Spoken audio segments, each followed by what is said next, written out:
Hello, welcome friends. So today I will discuss about IUI test. What is the meaning of IUI test? Friends, आज बात करेंगे IUI test की। IUI test क्या होता है और उसका प्रोसीजर क्या होता है, वन बाय वन एक एक चीज को हम डिस्कस करेंगे। तो फ्रेंड्स, IUI एक प्रकार का इंट्रा यूटेराइन इंसेमिनेशन टेस्ट होता है। इसको क्यों कराया जाता है? जो भी महिला कंस्यूमेंट नहीं कर पा रही है, गर्भधारण नहीं कर पा रही है, जिसमें प्रेगनेंसी कंस्यूमेंट नहीं हो रहा, उसके लिए ये टेस्ट कराया जाता है। अब इसका रीज़न क्या है? बिकॉज रीज़न ये हो सकता है किसी को इनफर्टिलिटी की प्रॉब्लम हो सकती, कंस्यूमेंट नहीं हो सकता। अब इनफर्टिलिटी किस वजह से हो रहा है ये भी देखना है।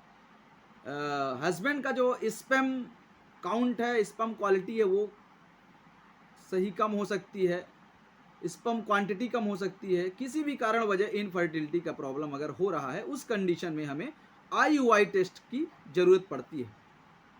तो प्रोसीजर क्या है IUI टेस्ट का? इंट्रा यूटेराइन इंसेमिनेशन का प्रोसीजर क्या होता है?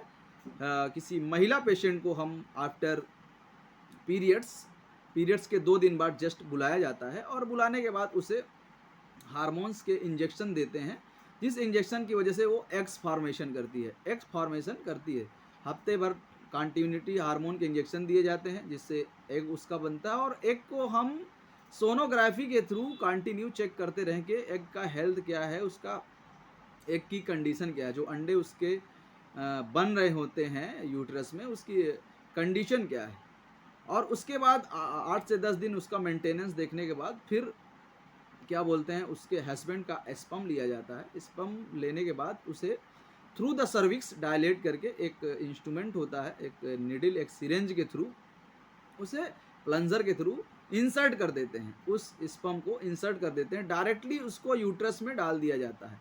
यूट्रस में डालने के बाद उसको नियर अबाउट पेशेंट को, ये 2 मिनट का प्रोसीजर होता है। पेशेंट को 20 से 25 मिनट लेटे रहने देते हैं, और लेटे रहने के बाद पेशेंट को आफ्टर घर भेज देते हैं। और नियर अबाउट इसमें 20 दिन हम प्रोजेस्ट्रान की दवा चलाते हैं। प्रोजेस्ट्रान दवा चलाने के बाद फिर इसको कंस्यूमेंट देखते हैं, और पेशेंट को वेट करते हैं कि नेक्स्ट पीरियड, इसका जो दूसरा पीरियड है, अगर मिस होता है, कंस्यूमेंट प्रॉपर होता है, तो फिर उसके बाद बुला के प्रॉपर मेंटेनेंस के लिए हार्मोन चेकअप वगैरह किया जाता है। तो फ्रेंड्स, ये तो रही IUI इंट्रा यूट्राइन इंसेमिनेशन का क्या प्रोसीजर होता है, क्यों कराया जाता है, और क्या इसका मेन कारण है। मैंने बताया कि जिस भी व्यक्ति को कंस्यूमेंट नहीं होता, गर्भ धारण नहीं होता, ये एक IVF का प्रोसीजर होता है। इसको बोलते हैं IUI, intra uterine insemination test. तो आज की मुलाकात यहीं तक। Thank you friends.